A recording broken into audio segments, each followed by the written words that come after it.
ಇವತ್ತಿನ ವಿಡಿಯೋದಲ್ಲಿ ಬೆಳಗಿನ ತಿಂಡಿಗೆ ಸಖತ್ ಟೇಸ್ಟಿಯಾಗಿ ಮತ್ತು ಸಾಫ್ಟಾಗಿ ನೀರು ದೋಸೆ ಮತ್ತು ಕೆಂಪು ಚಟ್ನಿ ಯಾವ ರೀತಿಯಾಗಿ ಮಾಡೋದಂತ ತಿಳಿಸ್ಕೊಡ್ತೀನಿ ನೋಡಿ. ಇಲ್ಲಿ ಫಸ್ಟು ಒಂದು ಪಾತ್ರೆಗೆ ನಾನು ಈ ಗ್ಲಾಸಲ್ಲಿ 2 ಗ್ಲಾಸು ದೋಸೆ ಅಕ್ಕಿ ಹಾಕ್ಕೊಳ್ತಾ ಇದ್ದೀನಿ. ದೋಸೆ ಅಕ್ಕಿ ಅಥವಾ ರೇಷನ್ ಅಕ್ಕಿ ಬೇಕಾದರೂ ಹಾಕ್ಕೊಳ್ಬೋದು. ನಾನಿಲ್ಲಿ ದೋಸೆ ಅಕ್ಕಿನ ಹಾಕ್ಕೊಂಡು ಚೆನ್ನಾಗಿ 1-2 ರಿಂದ 3 ಸರಿ ತೊಳ್ಕೊಂಬರ್ತೀನಿ. ನೋಡಿ, ತೊಳ್ಕೊಂಡಾದಮೇಲೆ ಇದು ಮುಳುಗುವಷ್ಟು ನೀರನ್ನು ಹಾಕಿ ನಾನಿಲ್ಲಿ ರಾತ್ರಿನೇ ನೆನೆಸ್ಕೊಳ್ತಾ ಇದ್ದೀನಿ. ಬೆಳಗ್ಗೆವರೆಗೂ ಚೆನ್ನಾಗಿ ನೆನಿಬೇಕು. ಅದರಿಂದ ಪ್ಲೇಟ್ನ ಮುಚ್ಚಿ ನೆನೆಸ್ಕೊಳ್ತಾ ಇದ್ದೀನಿ. ಬೆಳಗ್ಗೆ ಓಪನ್ ಮಾಡಿ ತೋರಿಸ್ತಾ ಇದ್ದೀನಿ. ನೋಡಿ, ಅಕ್ಕಿ ಎಲ್ಲ ಚೆನ್ನಾಗಿ ನೆಂದಿದೆ. ಇದೇ ರೀತಿಯಾಗಿ ಚೆನ್ನಾಗಿ ನೆನೆಸ್ಕೊಳ್ಬೇಕು. ನಿಮ್ಮ ಹತ್ರ ಟೈಮ್ ಇಲ್ಲ ಅಂದರೆ ಅಥವಾ 4 ರಿಂದ 5 ಗಂಟೆಗಳ ಕಾಲ ನೆನೆಸ್ಕೊಂಡ್ರೆ ಸಾಕಾಗುತ್ತೆ. ನೋಡಿ, ಇಲ್ಲಿ ನೆನೆಸಿರುವಂತಹ ಅಕ್ಕಿನ ಒಂದು ಮಿಕ್ಸ್ಚರ್ಗೆ ಹಾಕ್ಕೊಳ್ತಾ ಇದ್ದೀನಿ. ಹಾಕ್ಕೊಂಡು ಒಂದು ಸ್ವಲ್ಪ ನೀರನ್ನು ಸೇರಿಸಿ ಒಂದು ಸ್ವಲ್ಪನೂ ತರಿ ಇಲ್ಲದೆ ಇರೋ ಥರ ನುಣ್ಣಗೆ ರುಬ್ಕೊಳ್ಬೇಕು. ನೋಡಿ, ಈ ರೀತಿಯಾಗಿ ಒಂದು ಸ್ವಲ್ಪನೂ ತರಿ ಅನ್ನೋದು ಇರಬಾರ್ದು.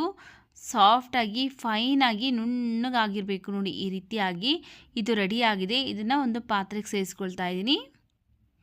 ಹಾಗೆಯೇ ಉಳಿದಿರುವಂತಹ ಅಕ್ಕಿನೂ ಸಹ ಮತ್ತೆ ನಾವು ಇದೇ ಮಿಕ್ಸಿ ಜಾರ್ಗೆ ಸೇರಿಸ್ಕೊಂಡಿದ್ದೀನಿ. ಆನಂತರ ಒಂದು ಅರ್ಧ ಕಪ್ ಆಗೋಷ್ಟು ಹಸಿ ಕಾಯಿ ತುರಿ ಹಾಕ್ಕೊಂಡು ಮತ್ತೆ ಒಂದು ಸ್ವಲ್ಪ ನೀರನ್ನು ಸೇರಿಸಿ ಇದನ್ನು ಸಹ ನುಣ್ಣಗೆ ರುಬ್ಕೊಳ್ತೀನಿ. ನೋಡಿ, ಈ ಥರ ನುಣ್ಣಗೆ ರುಬ್ಕೊಂಡು ನಾವು ಫಸ್ಟ್ನೇ ಅಕ್ಕಿ ರುಬ್ಕೊಂಡಿದ್ರಲ್ಲ ಅದೇ ಪಾತ್ರೆಗೆ ಇದನ್ನು ಸೇರಿಸೋಣ. ಈಗ ಇದಕ್ಕೆ ನಾವು ನೀರನ್ನು ಸೇರಿಸ್ಕೊಳ್ಬೇಕಾಗುತ್ತೆ. ಅದೇ ಮಿಕ್ಸಿ ಜಾರ್ಗೆ ನೀರನ್ನು ಸೇರಿಸಿ ಅಡ್ಜಸ್ಟ್ ಮಾಡ್ಕೊಳ್ಬೇಕು. ನೀರು ದೋಸೆ ಅಂದ್ರೇ ಸ್ವಲ್ಪ ತೆಳುವಾಗಿ ಹಿಟ್ಟನ್ನು ಕಲಿಸ್ಕೊಳ್ಬೇಕಾಗತ್ತೆ. ನೋಡಿ, ಈ ಹದಕ್ಕೆ ಇರಬೇಕು. ತುಂಬ ನಾವು ಗಟ್ಟಿ ಮಜ್ಜಿಗೆ ಮಾಡ್ತಿರಲ್ಲ ಆ ಹದಕ್ಕೆ ಇರಬೇಕು. ತುಂಬ ಗಟ್ಟಿನೂ ಇರಬಾರ್ದು. ನೋಡಿ, ಈ ರೀತಿಯಾಗಿ ಚೆನ್ನಾಗಿ ನೀರನ್ನು ಸೇರಿಸಿ ಮಿಕ್ಸ್ ಮಾಡ್ಕೊಂಡಿದ್ದೀನಿ. ಈ ಹದಕ್ಕೆ ಇರಬೇಕು. ನೋಡಿ, ಸೌಟಲ್ಲಿ ಹಿಂದೆ ತೋರಿಸ್ತಾ ಇದ್ದೀನಿ. ಒಂದು ಸ್ವಲ್ಪನೂ ಹಿಟ್ಟನ್ನೋದು ಅಂಟ್ಕೊಳ್ಬಾರ್ದು. ಹಾಗೆಯೇ ದೋಸೆ ಹಿಟ್ಟು ನೋಡಿ ಈ ರೀತಿಯಾಗಿ ಜಾರೋಗ್ಬಿಡಬೇಕು. ಸೌಟ್ ಮೇಲೆ ನಿಲ್ಲಬಾರ್ದು. ಈಗ ರುಚಿಗೆ ತಕ್ಕಷ್ಟು ಉಪ್ಪನ್ನು ಹಾಕಿ ಚೆನ್ನಾಗಿ ಒಂದ್ಸರಿ ಮಿಕ್ಸ್ ಮಾಡ್ಕೊಳ್ತಾ ಇದ್ದೀನಿ. ನೋಡಿ, ಈಗ ದೋಸೆ ಮಾಡೋದಕ್ಕೆ ಹಿಟ್ಟು ರೆಡಿ ಆಗಿದೆ. ಇದನ್ನು ಸೈಡ್ಗೆ ಇಟ್ಟು ಫಸ್ಟು ನಾವು ಚಟ್ನಿ ಮಾಡ್ಕೊಳ್ಳೋಣ, ಆನಂತರ ದೋಸೆ ಮಾಡ್ಕೊಳ್ಳೋಣ. ಸ್ಟವ್ ಮೇಲೆ ಪ್ಯಾನ್ ಬಿಸಿಗಿಟ್ಟು ಅದಕ್ಕೆ ನಾನು ಒಂದು ಅರ್ಧ ಸ್ಪೂನ್ ಆಗೋಷ್ಟು ಎಣ್ಣೆ ಬಿಸಿ ಆದಮೇಲೆ 2 ಟೇಬಲ್ ಸ್ಪೂನ್ ಆಗೋಷ್ಟು ಕಡಲೆಬೇಳೆ, 1 ಸ್ಪೂನ್ ಉದ್ದಿನಬೇಳೆ, ಅರ್ಧ ಸ್ಪೂನ್ ಜೀರಿಗೆ, 1/4 ಸ್ಪೂನ್ ಮೆಂತ್ಯ, ಒಂದು 5 ರಿಂದ 6 ಗುಂಟೂರು ಮೆಣಸಿನ್ಕಾಯಿ, ಹಾಗೆಯೇ ಒಂದು 5 ರಿಂದ 6 ಬ್ಯಾಡಗಿ ಮೆಣಸಿನ್ಕಾಯಿನ ಹಾಕ್ಕೊಂಡು ಸ್ಟವ್ ಊರಿನ ಲೋ ಫ್ಲೇಮಲ್ಲಿ ಇಟ್ಕೊಂಡು ಚೆನ್ನಾಗಿ ಫ್ರೈ ಮಾಡ್ಕೊಳ್ಬೇಕು. ಯಾವುದೇ ಕಾರಣಕ್ಕೂ ಕಡಲೆ ಬೀಜ ಹಾಗೆಯೇ ಉದ್ದಿನಬೇಳೆ ಸಿಗಬಾರ್ದು. ಲೋ ಫ್ಲೇಮಲ್ಲಿ ಇಟ್ಕೊಂಡು ಚೆನ್ನಾಗಿ ಲೈಟಾಗಿ ಕಲರ್ ಚೇಂಜ್ ಆಗೋವರೆಗೂ ಫ್ರೈ ಮಾಡಿಕೊಂಡು ಈಗ ಇದಕ್ಕೆ ಅರ್ಧ ಗಡ್ಡೆ ಬೆಳ್ಳುಳ್ಳಿ, 1 ಗಡ್ಡೆ ಈರುಳ್ಳಿನೂ ಸಹ ಕಟ್ ಮಾಡಿ ಸೇರಿಸ್ತಾ ಇದ್ದೀನಿ. ಒಂದು ಸ್ವಲ್ಪ ಹಸಿ ಕರಿಬೇವಿನ ಸೊಪ್ಪನ್ನು ಹಾಕಿ ಇವಿಷ್ಟನ್ನು ನಾವು ಚೆನ್ನಾಗಿ ಫ್ರೈ ಮಾಡ್ಕೊಳ್ಬೇಕು. ನೋಡಿ, ಈ ರೀತಿಯಾಗಿ ಕಡಲೆಬೇಳೆ ಹಾಗೆಯೇ ಉದ್ದಿನಬೇಳೆ ಲೈಟಾಗಿ ಬಣ್ಣ ಚೇಂಜ್ ಆದಮೇಲೆ ಈಗ ಇದಕ್ಕೆ ನಾನು ಒಂದು 4 ಟೊಮೆಟೊ ಹಣ್ಣನ್ನು ಕಟ್ ಮಾಡಿ ಹಾಕ್ಕೊಳ್ತಾ ಇದ್ದೀನಿ. ಒಂದು ಸ್ವಲ್ಪ ಹುಣಸೆ ಹಣ್ಣು, ರುಚಿಗೆ ತಕ್ಕಷ್ಟು ಉಪ್ಪನ್ನು ಹಾಕ್ಕೊಂಡು ಚೆನ್ನಾಗಿ ಟೊಮೆಟೊ ಎಲ್ಲ ಸಾಫ್ಟಾಗಿ ಬೇಯೋವರೆಗೂ ಬೇಯಿಸ್ಕೊಳ್ತಾ ಇದ್ದೀನಿ. ನೀವು ಈ ನೀರು ದೋಸೆ ಜೊತೆಗೆ ಕೆಂಪು ಚಟ್ನಿನೇ ಅಲ್ಲ, ಕಾಯಿ ಚಟ್ನಿ ಜೊತೆನೂ ಸಹ ತುಂಬ ರುಚಿಯಾಗಿರುತ್ತೆ.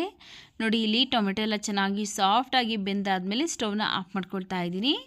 ಆಫ್ ಮಾಡಿಕೊಂಡು ಇದು ಕಂಪ್ಲೀಟಾಗಿ ತಣ್ಣಗಾದಮೇಲೆ ಒಂದು ಮಿಕ್ಸಿ ಜಾರ್ಗೆ ಹಾಕ್ಕೊಳ್ತಾ ಇದ್ದೀನಿ.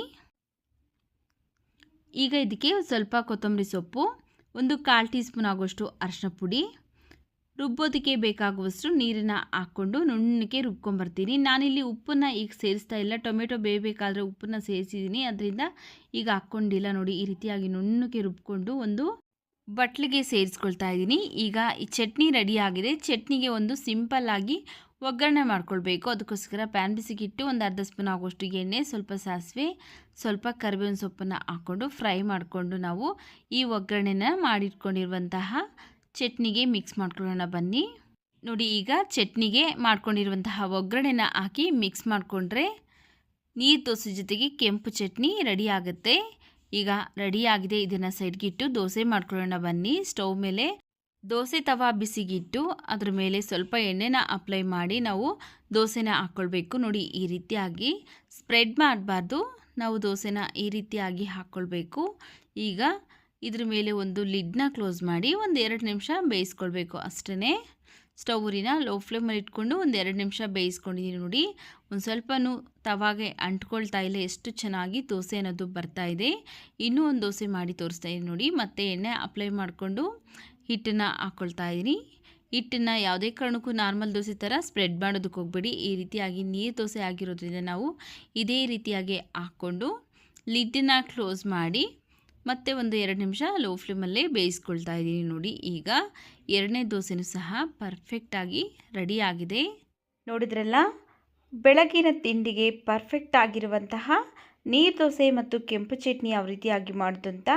ವಿಡಿಯೋ ಇಷ್ಟ ಆಗಿದರೆ ವಿಡಿಯೋಗೊಂದು ಲೈಕ್ ಮಾಡಿ, ವಿಡಿಯೋವನ್ನು ಶೇರ್ ಮಾಡಿ. ಮತ್ತಷ್ಟು ಈಸಿ ರೆಸಿಪೀಸ್ಗಾಗಿ ನಮ್ಮ ಚಾನಲ್ಗೆ ಸಬ್ಸ್ಕ್ರೈಬ್ ಮಾಡಿ, ಸಪೋರ್ಟ್ ಮಾಡಿ.